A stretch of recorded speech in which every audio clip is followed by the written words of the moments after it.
Welcome to Roundtable, the political gambler, the liar, the incredible escape artist. Which Boris Johnson are we seeing as the UK Prime Minister faces the biggest challenges of his premiership? Lockdown parties at the heart of government. Lockdowns themselves, too late or too long? Take your pick. Unhappy MPs from his own party who want him out. But I expect my leaders to shoulder the responsibility for the actions they take. Yesterday, he did the opposite of that.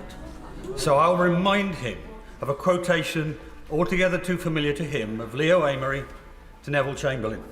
You have sat there too long for all the good you have done. In the name of God, go.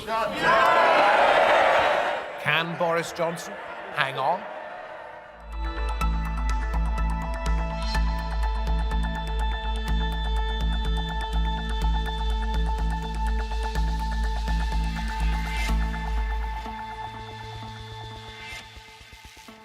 Very good to have your company. I'm David Foster. Add to the above list an embarrassing apology to Queen Elizabeth for a Downing Street drinks get-together the night before her husband, Prince Philip's funeral. Her Majesty sitting alone as an example to the rest of the country who'd been told they were banned from getting too close. And now, revelations that Boris Johnson had a birthday bash during the first lockdown. And yet Boris Johnson is credited with a great pandemic vaccination programme, with getting Brexit done, and a UK economy that is bouncing back better than others in Europe. However, with energy prices and taxes set to rise in April, are the Conservatives about to blow the myth that they are the very best at managing the economy? And who would want to challenge Boris Johnson right now? Should the party stick with him, despite the latest revelations? I'm very pleased to be able to say that joining us to discuss this from London, we have Ivor Gaber, Professor of Political Journalism at the University of Sussex. We go to Hertfordshire and welcome Ben Harris-Quinney, the chairman of the Conservative think tank Bow Group, and up to Inverness in the north of Scotland, and we see Lord Clive Soley, former Labour MP, now a current member of the House of Lords. Welcome to all of you. This is something that I would like to have you all consider, but I'm going to go to Ben first of all as the Conservative representative here. What do you think were the qualities that made Boris Johnson acceptable to the British public, indeed attractive to the British public back in 2019 when he overturned a tiny majority that Theresa May had into a majority of 80? They loved him there. What were the qualities? One of the qualities was certainly his character. You know, he's a bombastic, charismatic figure, and I think set in quite a grey background, he stood out. But quite frankly, the other thing, so I think unfortunately attracted people was barefaced lies, because the public, when the public voted Brexit, they wanted to see a change from Blairite era of politics. They wanted to see a change from metropolitan liberalism. And, Cameron promised that. He was then exposed as being the heir to Blair by his own admission. May promised that, promised to be the next Thatcher.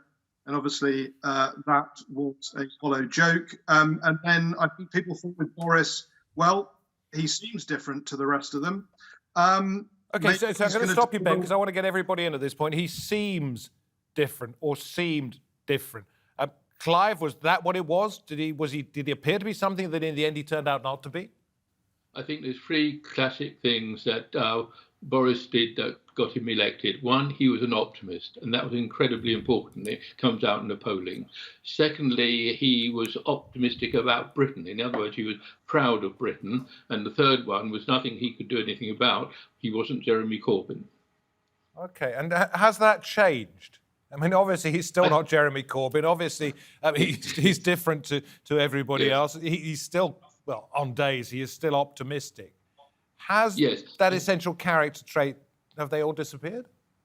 They have, yes, because I think people have actually now seen a side of Boris that they didn't see before. And it is one of dishonesty, I'm afraid. I've known Boris when he was mayor. I've debated with him on platforms and so on. And I've always regarded him as rather dishonest. And I think that's very sad. And it's a reflection on Britain at the moment. But yes, he came over as giving people an optimistic and good feeling about Britain and being British. That's gone, I think, or not wholly gone, but it's going, and it is because of this incredible performance over the parties at Downing Street. OK, well, we'll explore whether it is, in fact, the parties at Downing Street, because, Ben, I think you thought his popularity was going down even before that. Ivor, let me come to you. You're a professor of political journalism now, but you've been involved in the media all of your working life. You followed politicians. I'd written down here my qualities, well, the qualities I saw in him: not mainstream, seemed perpetually optimistic, a can-do politician, cheeky. Can you add anything to that? Well, I think my distinguished panelists have covered it pretty well. I would add one more thing. He's a shapeshifter, if I can say that without causing offence. He can present himself as what you want to see in him. For example, when he won the London mayorship, against predictions, it was because Londoners saw him as a liberal sort of guy, internationalist, all the things we don't. Then when he fought the Brexit campaign, he portrayed himself as a very hardline, as English nationalist. And he's got that ability, and when one thinks of his appeal to working class former Labour voters, they sort of say, he's one of us. He understands us. This is a man who went to Eton and Oxford. He is not one of them, but he's got this great ability to convince people. He's a bit of a mirror, in a sense, that people see in him what they want to see. So I think that's one of his qualities, which, you know, we tend to under recognise. So if you are all things to all men, you can appear to appeal to everybody. Once you lose that element of trust, then people don't know where they stand with you. That's the issue, isn't it? It's the Wizard of Oz character. You know, when the curtain is pulled back, we suddenly see the all-powerful Wizard of Oz is a little man pulling levers. I think you're absolutely right. As the scales drop from the British public, they will see that Johnson is almost a mirage. He's whatever they wanted to see, and there's no substance to him. He's certainly a liar, as my colleagues have said, but also he has no political core. There's nothing he really believes in except Boris Johnson. Ben, let me come to you. I mentioned a short while ago that you said in the notes you gave to our producer that you saw that his popularity was falling even before the issues of the parties. Goodness knows how they had enough time for all of these parties, but you saw it going down before that. For what reason do you think? Well, it wasn't me. This is what the polling shows. If you look at Boris Johnson's net favourability, unfavourability ratings, they dropped a long time before anyone had heard about the party by a bigger margin. Parties have been very significant. The margin that they've dropped prior to that were more significant. And I think that's because, as I was just saying, promised to be that patriotic Brexit supporting Prime Minister that people voted for in 2019. That's why he managed to draw a lot of those people who voted Brexit and had been voting in election for several decades out to vote for him, as well as voting for Brexit, which they didn't do for Theresa May. And then he simply didn't deliver on what he said he was going to do. What were the things that he didn't deliver, that he promised that didn't appear? So it's been a consistent problem for the Conservative Party, but they consistently promised to do something about mass immigration, and they have done absolutely nothing. And we know when George Osborne passed from office, he actually said, yes, we could say this, but no one in government intended to do anything about mass immigration. And I think by the time this Conservative government comes to an end, which probably won't be the earliest in 2024, more immigrants will have probably under the Conservative Party and came in under the last Labour government. OK, well, you can add to that list taxes, you can add to that list rising inflation, cost of living, fuel, yeah. But Clive, let me come... Sorry, Ben, I will come back to you. I will come back. OK. Clive, I wanted to mention one of your colleagues in the upper chamber in the House of Lords, Lord Moylan. He put out this tweet, since you refer to dishonesty. He put out this tweet, which he subsequently deleted, and it went, "Johnson doesn't lie any more than the rest of us." First of all, your reaction to that, and secondly, doesn't that mean that somebody's taking us, the British public, for fools? I actually don't agree with Moylan on this. Actually, I think Boris does lie more than most people, and I think that's profoundly sad, because I do think integrity in British politics has been lost since the Johnson period, and a lot of it is about dishonesty. So no, I think he is more dishonest than many others. There's also a side to Boris which is a bit. It's not lying, this second bit I'm going to say, but it's where he wants to be all things to all people. So if you think of some of his past statements, they were clearly racist about certain people, and yet he has got more Muslims and people from ethnic minorities in his cabinet than any other previous British government. And this goes back to what Ben's saying about immigration, because a lot of people in the Red Wall seat were saying Boris will stop immigration. A, he didn't, and B, you've got a government which is much more varied in makeup, and I welcome that actually, than any Labour government has been. Clive, you're now in the upper chamber of the House of Lords, but you were a Labour MP. What do you make of those who are now members of Parliament from your side, from Labour, saying he has to go now? Isn't there a case that it might be better to let the Conservative Party limp on with him in charge?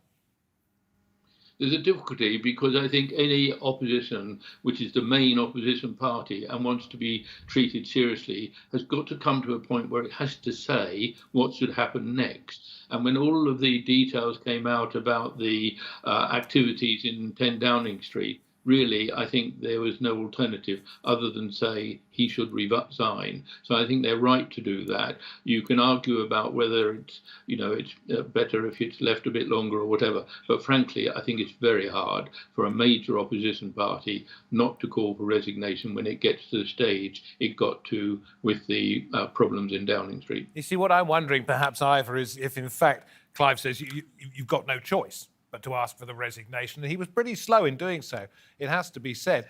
But at the same time, privately, do you think they would rather that he stayed there, if in effect mortally wounded?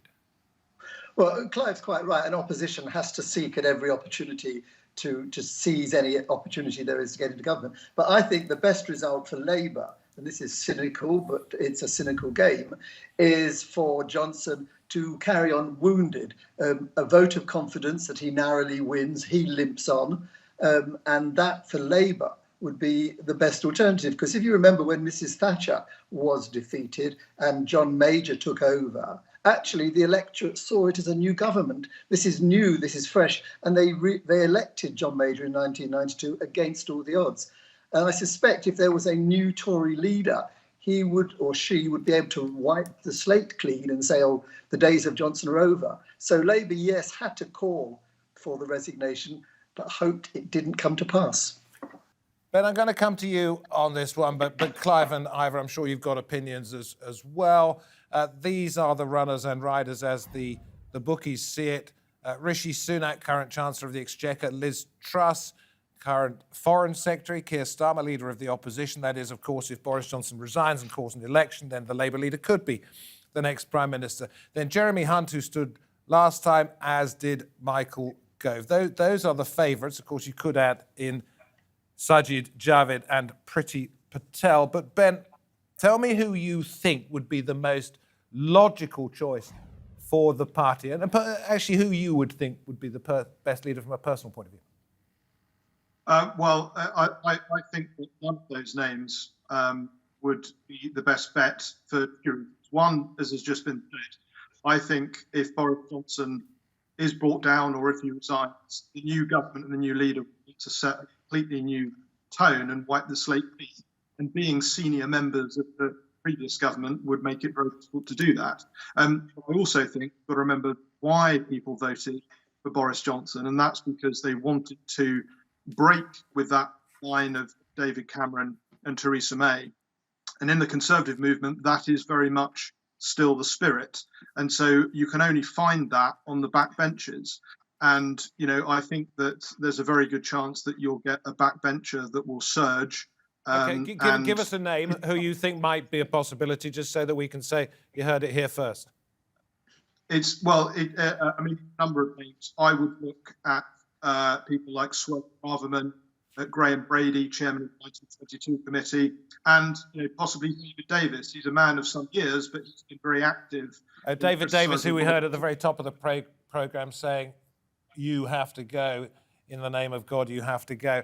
Clive, who would be the person that you think the Labour Party would least like to have as a new leader of the Conservative Party?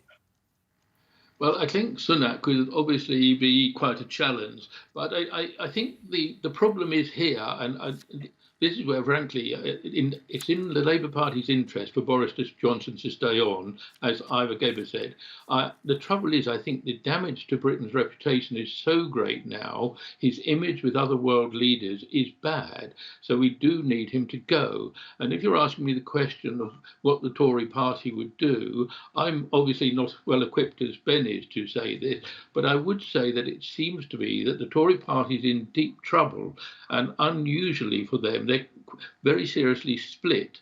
But I suspect there'll be a tendency to head back to safer ground. And if you're asking me for an outsider's name, I would say Ben Wallace, because he would be your person who's, he's military, he stands up for Britain, he's got all of those things for him. If they wanted a safe pair of hands, probably Jeremy Hunt. Okay, either all political careers end badly. Can anybody who hopes to be the next leader of the Conservative Party expect anything else? Well, I do think politics is a very unpredictable game, and public opinion can shift, and we can find somebody who rewrites the rules, or not, as the case may be. I mentioned earlier John Major, who surprised people by being seen as a fresh pair of hands, although he had been Chancellor of the Exchequer under Mrs Thatcher. So it's difficult to predict. The other thing that's difficult to predict is the Conservative electoral system is quite complicated, and I won't bore you with the details. But one thing is clear, that the Conservative MPs are an untrustworthy bunch, not generally across the board, but in terms of saying how they're going to vote for, who they're going to vote for. So it does make predictions very difficult. I will pluck a name not out of the room, not a front runner, but not a backbencher. I think Sajid Javid has quite a lot going for him, and we should keep an eye on him. He's the health minister at the moment, but was Chancellor until he was sacked by Boris Johnson. Yes, which could be a badge of honour for him. These things go round and round and round, don't they? OK, let's go to Ben one more time on this particular one.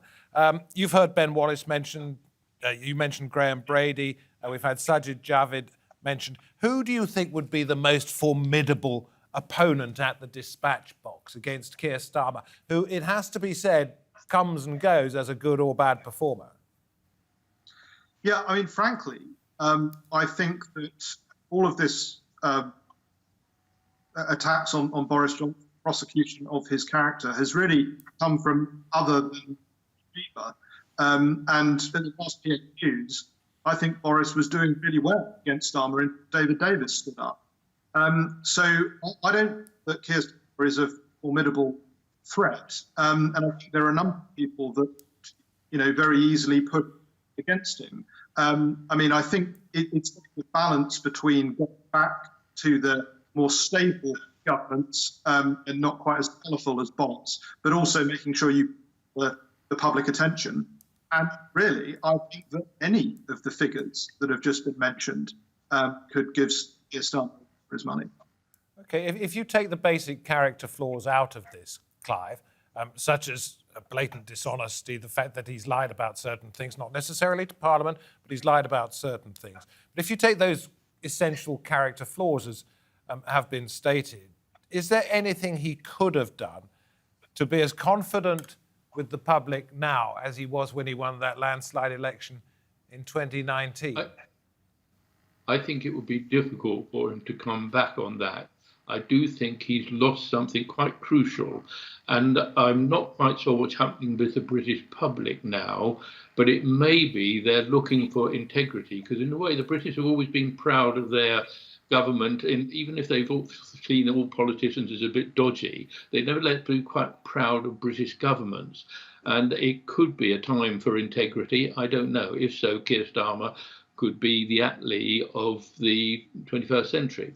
But I have to say that, the jury's out on all of this. I think it'll be very hard for Boris Johnson to claw back again to anything like the position he was in. What was the lowest point in this catalogue of mistakes? Was it, Clive, the apology to Her Majesty the Queen, who sat alone at her husband's funeral, not knowing that at some hours before, the night before, staff in Downing Street were wheeling a suitcase full of booze up along the Whitehall streets? Was that the lowest point? Yes, I think it probably was. And I think that's what done Boris so much trouble. I think he's been seen to be enjoying himself when other people have been suffering. And the British people don't like that.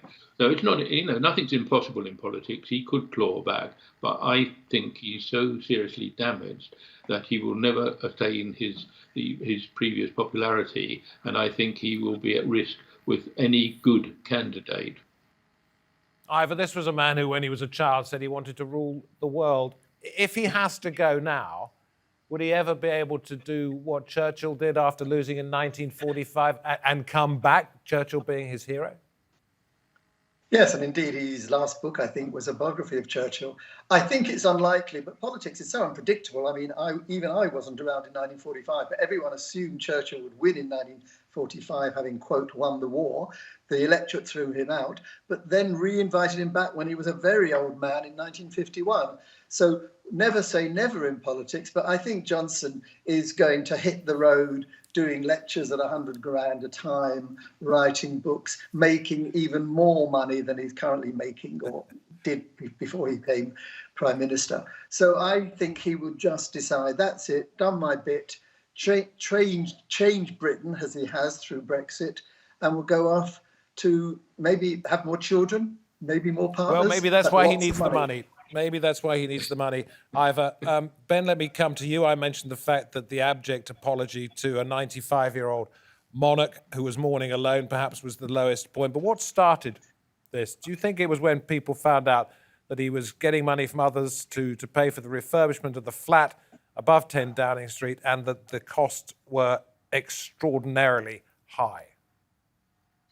Well, actually, the Bow Group was first organisation to call for an investigation into what was going on in Number 10, and that was in February of last year. And I think the role of Carrie Symonds, now Johnson, has been central to all of this. I think Boris's ex-wife or previous wife, whilst clearly she had a lot to put up with, I think that she offered some stability and some maturity as well. And I think what's happened is the culture of Number 10 has become very young and has really abused power in a way that was totally inappropriate.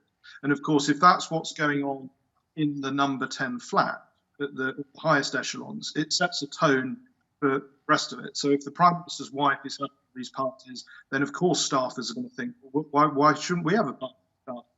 And the corruption that lays on top of that, as you mentioned, with the ludicrous £200,000 or circa £200,000 redecoration of the Number 10 flat, attempted at the taxpayers' expense, but then when it couldn't be at the taxpayers' expense, laid with all sorts of dodgy donors and deals.